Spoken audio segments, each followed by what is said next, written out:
نہ جانے مسائل تو علماء سے پوچھیں، یہ حکم مبین ہم کو رب سے ملا ہے، ہم کو رب سے ملا ہے، ہم کو رب سے ملا ہے۔ الحمدللہ رب العالمین والصلاة والسلام علی سید المرسلین، اما بعد فاعوذ باللہ من الشیطان الرجیم، بسم اللہ الرحمن الرحیم۔ کیسے ہیں احباب؟ نصاب النحو کا سبق نمبر 18 اور اس کا پہلا حصہ ہم پڑھ چکے ہیں۔ یہ سبق ہے اسباب منع صرف کے بارے میں کہ اسم کے اوپر بعض اوقات رفع ہوتا ہے، بعض اوقات نصب ہوتی ہے اور بعض اوقات نیچے جر ہوتی ہے۔ تو اعراب 3 حالتوں میں کبھی تبدیل ہوتا ہے اور کبھی یہ ہوتا ہے کہ 2 حالتوں کا اعراب ایک جیسا ہوتا ہے، اور جن حالتوں میں اعراب ہر صورت بدل جاتا ہے وہ ہم پیچھے پڑھ چکے ہیں مورب کی اقسام میں۔ سبق کے شروع میں میں نے عرض کیا تھا کہ غیر منصرف وہ ہے جس کی حالت رفعی رفع سے آئے گی، حالت نصبی اور جری فتح سے آئے گی۔ مطلب کسرہ کو یہ قبول نہیں کرتا، جر کو یہ قبول نہیں کرتا، اس کے نیچے زیر نہیں آتی۔ ہاں وہ بھی صورت بتائی تھی کہ کس صورت میں اس کے نیچے زیر آ سکتی ہے، یعنی یہ آگے کسی اور کی طرف مضاف ہو جائے یا اس پر الف لام آ جائے تو اس صورت میں اس پر کسرہ آ سکتا ہے۔ اب کون سا اسم جو ہے وہ غیر منصرف کہلائے گا، یعنی اس کا یہ حکم ہوگا کہ حالت رفع رفع کے ساتھ حالت نصبی اور جری فتح کے ساتھ آئے گی۔ تو اس میں ہم نے یہ کہا تھا کہ غیر منصرف کے اسباب میں سے 2 سبب اس میں پائے جائیں یا ایک ایسا سبب پایا جائے جو 2 کے قائم مقام ہو تو وہ غیر منصرف ہو جائے گا اور اس میں کسرہ اور تنوین نہیں آئے گی۔ اس میں ہم نے 3 پڑھ لیے تھے، عدل، وصف، تانیث۔ آج ہم پڑھیں گے تعریف، اس کو معرفہ بھی بولتے ہیں، تعریف یعنی معرفہ۔ تو یہ سبب کوئی بھی جو ہم بیان کریں گے وہ سبب کس وقت غیر منصرف کا سبب ہوگا، بعض کی شرائط ہوتی ہیں بعض کی شرائط نہیں ہوتی۔ تو تعریف یہ چوتھا منع صرف کا سبب ہے، اس کو غیر منصرف کا سبب بھی بولتے ہیں۔ کسی اسم کا معرفہ ہونا، یعنی کوئی اسم معرفہ ہو تو یہ ایک غیر منصرف کا سبب شمار کیا جاتا ہے۔ اب اس کی شرط کیا ہے، یعنی معرفہ کی کون سی قسم ہو، معرفہ کی جو اقسام ہیں ان اقسام میں سے کون سی قسم ہو تو یہ غیر منصرف کا سبب کیا ضمیر بن سکتی ہے، کیا معرف باللام بن سکتا ہے، یا مضاف کسی معرفہ کی طرف ہو تو وہ معرفہ ہو جائے تو وہ بھی ظاہر معرفہ ہوا؟ نہیں، انہوں نے بولا کہ معرفہ ہونا یہ غیر منصرف کے اسباب میں سے ہے، لیکن ہر ایک معرفہ نہیں بلکہ صرف اور صرف وہ معرفہ جو علم ہو۔ معرفہ کی 7 اقسام میں سے ایک قسم علم ہونا، تو صرف علم جو ہوگا وہ غیر منصرف کا سبب شمار ہو سکتا ہے۔ تو لکھتے ہیں کہ تعریف کے منع صرف کا سبب بننے کے لیے اسم کا علم ہونا شرط ہے۔ اب ہے اجمہ کی تعریف۔ اجمہ یعنی اجمی سے ہے نا، تو اجمہ وہ الفاظ جو ہماری عربی زبان کے علاوہ کسی اور زبان میں استعمال ہوتے ہوں۔ تو تعریف کرتے ہیں کسی اسم کا غیر عربی ہونا، جیسے ابراہیم، یہ ابراہیم جو ہے عربی زبان میں استعمال ضرور ہے، اسماعیل عربی زبان میں استعمال ضرور ہے لیکن یہ عبرانی زبان کے الفاظ ہیں، یہ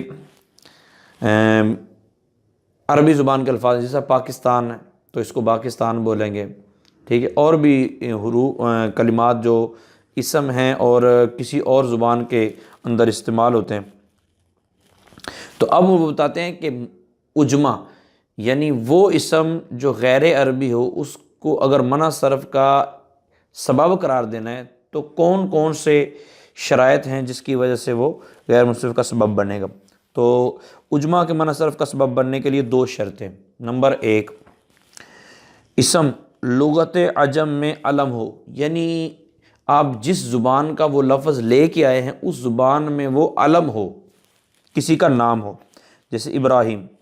نمبر 2، وہ اسم یا تو زائد علی ثلاثہ ہو، یعنی اس کے 3 حروف سے زائد حروف ہوں، جیسے مثال مذکور یعنی اسماعیل، ابراہیم، یا ثلاثی ہو تو متحرک الاوسط ہو، جیسے شطر، یہ ایک قلعہ کا نام ہے لہٰذا متحرک الاوسط ہے، شطر نہیں ہے، شطر، تا کے اوپر زبر ہے۔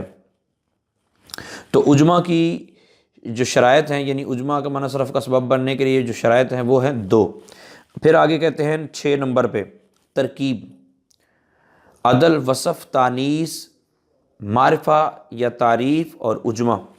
آگے کرتے ہیں ترکیب، 2 یا اس سے زائد اسماء کا مل کر ایک ہو جانا۔ ترکیب کا مطلب وہ نہیں ہے کہ مرکب اضافی ہو گیا یا مرکب توصیفی ہو گیا، بغیر کسی قاعدے کے، بغیر کسی وجہ کے اکٹھے ہو جانا، ٹھیک ہے، 2 یا اس سے زائد اسماء کا مل کر ایک ہو جانا، جیسے بعل بک، معدی قارب۔ تو یہ الگ الگ 2 تھے، وضاحت میں لکھتے ہیں کہ بعل اور بک، اس طرح معدی اور قارب کو ملا کر ایک کلمہ بنا دیا گیا، اول ایک شہر کا نام ہے اور ثانی ایک شخص کا نام۔ جس طرح ہمارے ہاں سکھوں کے نام پہ نام رکھے گئے تھے، گجن سنگھ ہے، گنڈا سنگھ ہے، تو اس طرح کے جو نام رکھے جاتے ہیں نا، تو 2 مل کے ایک ہو گئے، تو اس کو ترکیب کہتے ہیں۔ شرائط، ترکیب کے منع صرف کا سبب بننے کے لیے چند شرائط ہیں۔ چند شرائط کون سی ہیں؟ نمبر 1، اسم مرکب کسی کا علم ہو، یعنی 2 یا 2 سے زائد جو اسماء مل کر ایک ہو گئے وہ کسی کا علم ہونا ضروری ہے۔ مطلقاً اکٹھے ہو گئے اور وہ علم نہیں ہے تو وہ غیر منصرف کا سبب نہیں بن سکتے۔ نمبر 2، ترکیب بغیر اضافت اور بغیر اسناد کے ہو، یعنی اس میں جو ہم پیچھے پڑھا ہے مرکب توصیفی، مرکب اضافی، تو جتنے بھی ہم پڑھ کے ہیں مرکب، اس میں کسی قسم کا اسناد نہیں ہونا چاہیے اور اضافت بھی نہیں ہونی چاہیے۔ نمبر 3، دوسرا جز حرف نہ ہو، یعنی دونوں اسم ہونے چاہیے۔ اب اسم، فعل اور حرف کی تعریفیں تو پڑھ چکے ہیں، ٹھیک ہے، دوسرا جز حرف نہیں ہونا چاہیے۔ نمبر 4، دوسرا جز حرف عطف کو شامل نہ ہو، دوسرا جز حرف عطف کو شامل نہ ہو۔ اچھا، اب یہ جو بعل بک اور معدی قارب، یہ اگر شرائط نہیں بھی سمجھ میں آتی تو ٹینشن لینے کی ضرورت نہیں ہے، کیونکہ جب اس طرح کے الفاظ آئیں گے تو چیدہ چیدہ الفاظ ہوتے ہیں، یہ آپ کو اپنے وقت پہ بتا دیے جائیں گے۔ اب دوسرا جز حرف عطف کو شامل نہ ہو، متضمن نہ ہو، جس سے احد عشرہ، احد عشرہ اصل میں درمیان میں واو موجود ہے، یہ تو احد 1 اور عشر 10 تو 11 ہو گئے، تو واو کو درمیان میں سے نکال دیا گیا اگرچہ، لیکن اس کو شامل ضرور ہے۔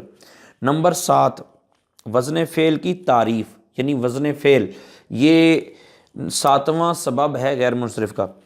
اسم کا اوزان فعل میں سے کسی وزن پر ہونا، جیسے شمرا، اب یہ گھوڑے کا نام ہے شمر، اب یہ ہے اسم لیکن یہ صرفہ باب تفعیل کے فعل ماضی کے سیغے کے وزن پر ہے، تو شمر فعل کے وزن پر، اور فعل فعل کے اوزان میں سے ایک وزن ہے۔ اب اس کی شرائط میں سے یہ ہے کہ وزن فعل کے منع صرف کا سبب بننے کے لیے شرط یہ ہے کہ وہ وزن فعل ہی کے ساتھ خاص ہو، وہ وزن فعل ہی کے ساتھ خاص ہو، جیسے مذکورہ بالا مثال۔ اور اگر وہ وزن فعل کے ساتھ خاص نہ ہو تو پھر کون سی شرط ہے؟ پھر شرط یہ ہے کہ اسم کے شروع میں حروف عطین میں سے کوئی حرف ہو، جیسے احمد۔ اب احمد جو ہے یہ فعل کے ساتھ خاص نہیں ہے، حمید یحمد یہ واحد متکلم کا صیغہ بھی ہے تو فعل کے ساتھ بھی ہے، لیکن یہ اسم تفضیل کا صیغہ بھی ہے۔ اب اسم تفضیل کا صیغہ بھی تو یہ فعل کے ساتھ خاص نہ ہوا، لیکن ہم نے یہ کہا کہ اگر فعل کے ساتھ خاص نہ ہو تو پھر شرط یہ حروف عطین، حروف عطین وہ جو فعل مضارع کے شروع میں آتے ہیں، تو حروف عطین کے میں سے کوئی حرف اگر شروع میں آ جاتا ہے تو پھر اس کو غیر منصرف کا سبب مان لیں گے بطور وزن فعل کے۔ یہ جب ہم آگے پریکٹس میں آئیں گے نا انشاءاللہ، نصاب النحو کے اسباق کے تقریباً آدھے ہو جانے کے بعد انشاءاللہ ہم اس پہ باقاعدہ، ایک ہمارے دوست نے مشورہ بھی دیا تھا کہ ترکیب اور صیغے وغیرہ ان کی بھی کوئی علیحدہ کلاس ہونی چاہیے، تو ہم انشاءاللہ اس کا اہتمام کر رہے ہیں۔ اجراء الصرف کے نام سے وہ ایک کلاس ہوگی، اس میں باقاعدہ جب پریکٹیکلی ہم یہ سارا کریں گے نا تو پھر انشاءاللہ یہ باتیں ساری سمجھ میں آ جائیں گی۔ امید ابھی بھی آپ سمجھ رہے ہوں گے بات کو، اس کو رٹا لگانا پڑے کسی بھی طرح۔ قواعد جو ہوتے ہیں نا، دیکھو ہم نے 2 اور 2 4 ہوتا ہے، ہم نے مان لیا، انہوں نے بتایا 2 اور 2 کو 4 کہتے ہیں، اور 2 اور 2 کا نام 5 رکھتے تو ہم 5 بھی مان لیتے۔ تو جو قواعد ہوتے ہیں ان کو رٹا لگا کے ان کو یاد رکھنا یہ ضروری ہوتا ہے۔ تو 6 اوزان ایسے ہیں جنہیں فعل کے ساتھ خاص مانا جاتا ہے، کیونکہ میں نے اوپر یہ عرض کیا کہ وہ وزن جو ہے وہ فعل کے ساتھ خاص ہونا چاہیے۔ تو کون سے اوزان ہیں جو فعل کے ساتھ خاص ہیں؟ تو انہوں نے کہا کہ 6 اوزان ایسے ہیں، فعلا، ٹھیک ہے، فعلا اور فعلا، فعللا، تفعللا، تفعللا، یہ جو 6 اوزان ہیں یہ فعل کے ساتھ خاص ہیں۔ اگر ان اوزان پر آ جائے تو شروع میں حروف عطین ہو یا نہ ہو، ہم یہ مان لیں گے یہ غیر منصرف کا ایک سبب اس میں پایا جا رہا ہے، اور وہ ہے وزن فعل، لیکن وہ اسم ہونے چاہیے۔ اور دوسری بات یہ ہے کہ اگر ان کے علاوہ کسی میں آئے تو پھر حروف عطین میں سے الف، تا، یا، نون شروع میں آئے گا تو ہم غیر منصرف کا سبب مانیں گے۔ نمبر 8 پہ کہتے ہیں الف نون زائدتان، الف نون زائدتان، اس کی تعریف کیا ہے؟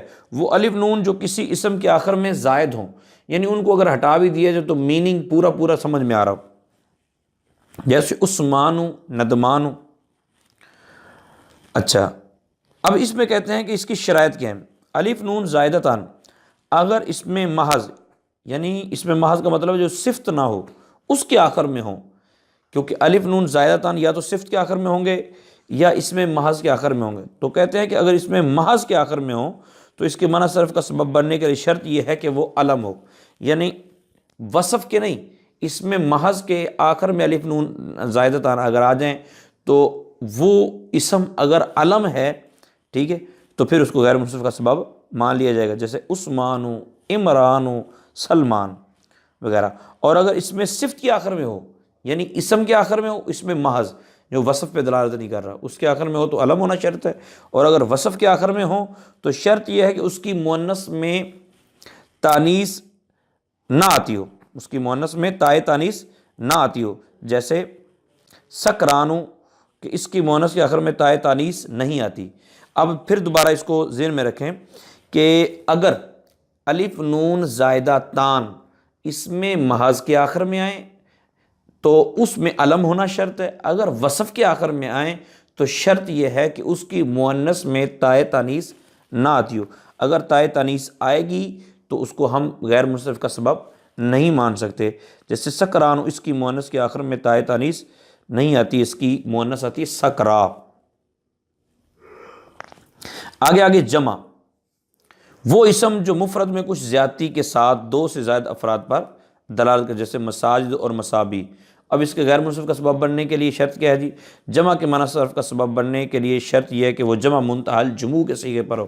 اس کی مثالیں پیچھے گزر چکی ہیں، ہم نے ساری پیچھے باقاعدہ واحد تثنیہ جمع کے سبق میں پڑھا تھا کہ جمع منتہی الجموع کے اوزان کون کون سے، تو ان اوزان پر جب بھی کوئی اسم آ جائے گا تو وہ غیر منصرف کا سبب مان لیا جائے گا۔ اور آپ کو یہ میں نے عرض کیا تھا کہ الف ممدودہ، الف تانیث بالالف، اور دوسرا یہ جمع منتہی الجموع، یہ 2 ایسے اسباب ہیں، یہ اکیلا جہاں پایا جائے گا تو جو 2 کے قائم مقام مان لیا جائے گا۔ اس کے علاوہ باقی جو 9 ٹوٹل اسباب ہیں ان میں سے 2 کسی جگہ پائے جائیں، یا یہ 2 تانیث بالالف اور جمع منتہی الجموع، یہ جمع والا جو سبب ہے، یہ دونوں اکیلے بھی پائے جائیں تو غیر منصرف مانا جائے گا، اس کے علاوہ 2 جہاں پائے جائیں تو غیر منصرف مان لیا جائے گا۔ ادھر انہوں نے پھر سوال لکھا ہے مشق کے اندر کہ منصرف اور غیر منصرف الگ الگ کریں۔ اب آپ نے دیکھنا ہے زیدن، یہ تقریباً کنفرم عبارت دی ہوئی ہے، زیدن تنوین آ گئی، جس پہ تنوین ہوگی آپ نے سمجھ لینا کہ یہ غیر منصرف نہیں ہو سکتا۔